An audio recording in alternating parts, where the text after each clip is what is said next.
चलो हम लोग आज क्लास स्टार्ट करते हैं। Good morning. Morning sir.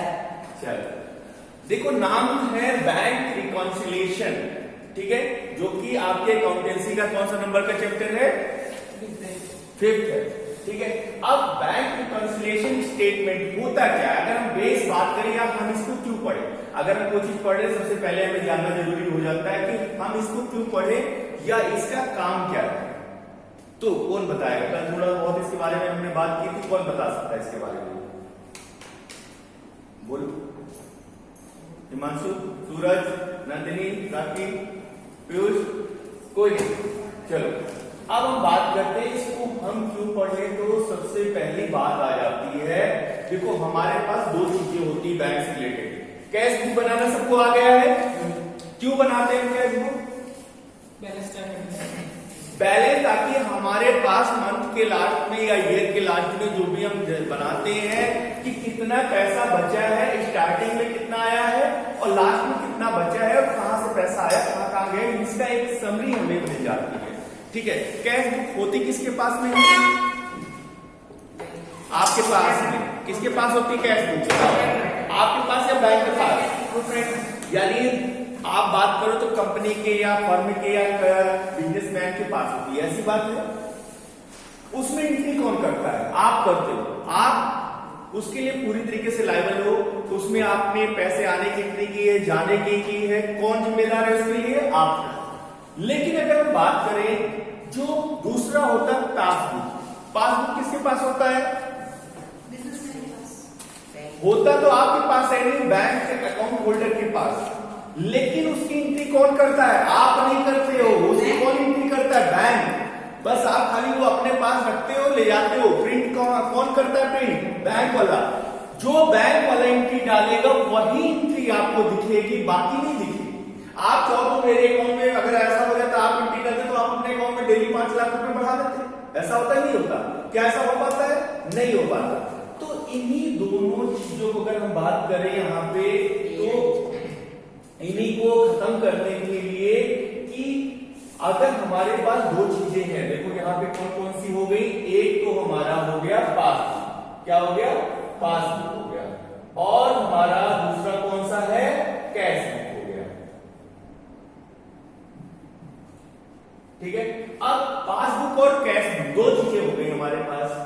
Passbook किसके पास कौन एंट्री करता है? बैंक करता है। कैश बुक में कौन करता है? आप करते हो, ठीक है। अब हम क्यों रिकंसाइल करते हैं?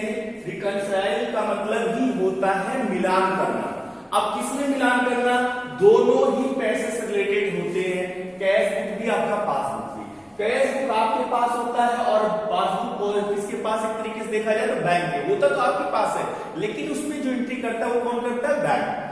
तो अब इन दोनों में बैलेंस बराबर होना चाहिए, ठीक है। नहीं हो रहा बराबर, तो इसका मतलब है कहीं ना कहीं गलती हो जाएगी। आप सोच रहे हो मेरे अकाउंट में 50,000 है, बैंक के अकॉर्डिंग 45,000 है, या आप सोच रहे हो मेरे अकाउंट में 50,000 है, बैंक के अकॉर्डिंग उसके 60,000 है। तो ये हम कहीं ना कहीं तो क्या कर रहे हैं, हमारा कैश मिसमैच हो रहा है। इसको हम महीने के लास्ट में बैठते हैं कि हम किस चीज के लिए, कब के लिए हम रिकंसाइल करने जा रहे हैं और इसको मिलाते हैं ताकि महीने के लास्ट में एक्चुअल हमारा कैश कितना है, इन सारी चीजों को हम मिला पाए। इसी को हम बोलते हैं बैंक रिकंसिलिएशन स्टेटमेंट। किसको बोलते हैं? इसको बोलते हैं जो आप कैश बुक और पासबुक को एक साथ मिलाते हो, इसी को हम क्या बोलेंगे? Bank reconciliation statement. बताओ, सब बात समझ में आ गई? किसको किसको हम मिलाते हैं? पासबुक और कैश बुक। अब देखते हैं कि ऐसी क्या गलतियां हम करते हैं कि हमें मिलाने की जरूरत पड़ती है। बिल्कुल, तो ये बात समझ में आ गई क्यों बनाते हैं? क्योंकि हमें दोनों का बैलेंस क्या करना होता है? बराबर करना होता है, इसलिए हम मिलाते हैं, ठीक है। नीड फॉर रिकंसिलिएशन, क्यों है नीड? यहाँ पे साफ साफ लिखा हुआ है कि दो चीजें होती है, पासबुक और कैश बुक। इन दोनों का अगर हम बात करें तो हमें क्या करना होता है? मिलान करना होता है। और अगर नहीं मिलता है ये, तो हमारे दो बैलेंसेज अलग अलग दिखेंगे, जो कि सही नहीं होता है। इसलिए कोई भी फर्म हो, कोई बिजनेस हो, cash book the two balances do not tally. अगर नहीं टैली करें तो उनको हमें मिलाने के लिए टैली करना पड़ता है और उसका फॉर्मा क्या होता है, एक तो सिंपल फॉर्मा है ये, ठीक है। क्या फॉर्मा है आपका, सबसे पहले यहाँ पे एट या लेस का आप एक कॉलम बना लोगे, पार्टिकुलर का बना लोगे, अमाउंट का बना लोगे, बस सिंपल सा है, जैसे आप जनरल बनाते हो उससे भी कम इसमें लाइनें होती हैं। अब बात करते हैं यहाँ पे जो हम बैलेंस लेते हैं वो कैसा लेते हैं, बैलेंस एज पर कैश, ठीक है। आपके क्वेश्चन में दिया होगा कि बैलेंस किसके अकॉर्डिंग दिया है, वो पहले से दिया होगा, आप उसमें कुछ नहीं करेंगे, बात समझ में आ रही है, ठीक है।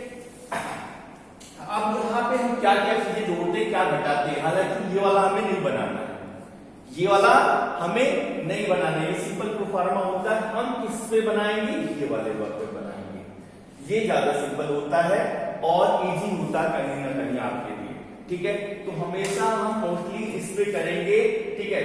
ये कह रहा है it can also prepare with two amount column, one showing addition and दूसरा कौन सा होता है, डिडक्शन, यानी प्लस और माइनस के दो कॉलम होते हैं। जहां पे अभी हम क्या कर रहे थे, एक प्लस करते थे, नीचे माइनस करते थे, यहाँ पे एक ही जगह पे हम प्लस माइनस कर ले रहे हैं, बस कॉलम अलग अलग कर ले रहे हैं। तो यहाँ पे गलती होने के चांसेस आपके कम है, ऊपर गलती होने के चांसेस आपके पास ज्यादा रहते हैं। इसमें भी सेम वही चीजें होती है, बस कॉलम दो हो जाते हैं, प्लस और माइनस का। बताओ, अब सबसे पहले आपने मान लीजिए जो क्वेश्चन में दिया है कि balance as per cash book का बैलेंस दिया हुआ है, आपने वो लिख लोगे, ठीक है। अब ये बताओ मुझे, जो कैश बुक का जो डेबिट साइड, इधर वाला साइड क्या होता है, डेबिट होता है, इधर वाला क्रेडिट होता है। डेबिट साइड कौन सा चीजें होती है, प्लस होता है या माइनस होता है, माइनस। याद रखो, कैश बुक का डेबिट साइड प्लस होता है, क्रेडिट साइड माइनस होता है। जितनी पेमेंट होती है इधर से जाती नहीं जाती, याद करो, रेंट पे कर रहे हो, कुछ कर रहे हो, तो ये घर का क्रेडिट साइड उसका क्या होता है, माइनस।